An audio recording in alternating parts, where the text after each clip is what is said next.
Our feet are the connection to the world beneath us. They help control our balance when we are standing and act as shock absorbers and rigid levers when we are walking. Unfortunately, we have the tendency to start wearing cushioned, supportive shoes from a young age and can start to lose touch with how to properly use our feet. Your posture and balance are the product of the trickle-up effect from your feet and the trickle-down effect from how you opt to hold your upper body. The muscles in your feet should act as hands to allow you to lightly grab the ground and give you feedback to where you are in space. Your brain has a much easier job controlling your posture and movement when it gets reliable information from your feet. So your feet are part of your kinetic chain. In terms of your posture and your balance, your feet work together with the muscles around your hip quite a bit to work on balancing you, both in how you're standing and walking and if you're sort of balancing on one leg.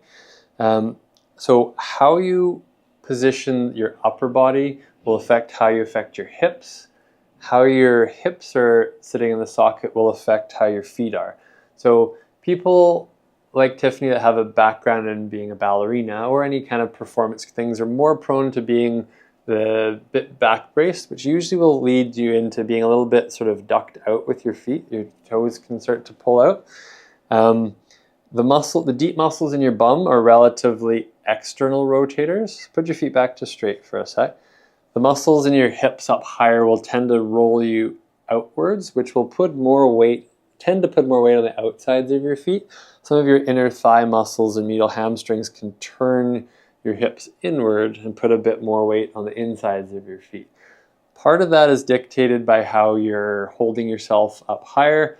Part of that's dictated by how strong or weak your feet are, if you've got any arthritis in your feet or a really sore bunion.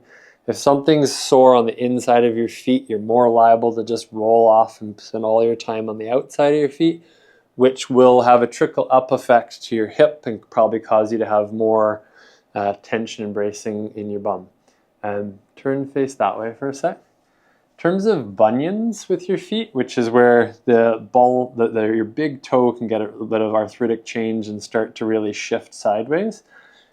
If in your upper back you're tending to overly brace and lean backwards, it will tend to feed into your hips turning outwards and your feet, when you're walking forwards, ideally you want your foot going forwards, but if it's turned outwards and you're moving forwards, it can put a lot of strain on that big part of your toe. It can be part of the wear and tear that starts to happen over time.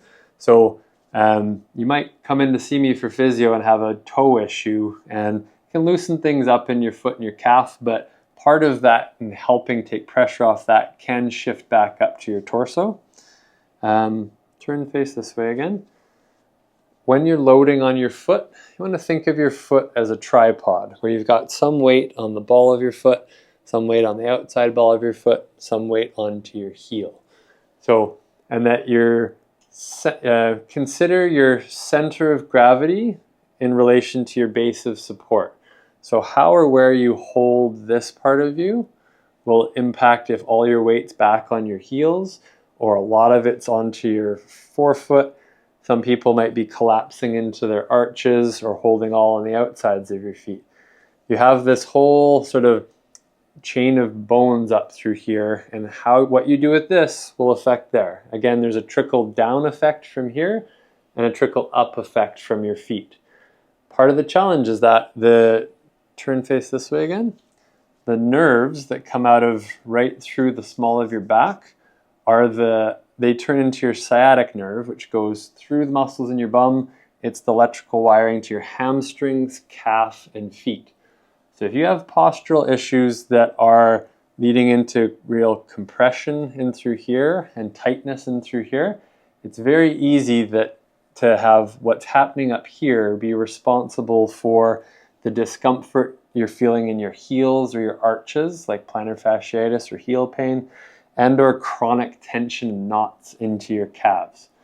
So part of that is, in terms of helping those issues, is releasing things and correcting posture up higher. And part of it is building some strength and some awareness in your feet. So this is a model of your foot. You'll see that there's a lot of moving bones through there. They're all held together by different ligaments attaching them and then controlled by intrinsic muscles of your foot and some of the muscles in your shin and calf that come down and control your ankle. When you're walking, your foot needs to move up and down through this joint of your ankle. Your tibia, your main shin bone, is the big thicker part of it here.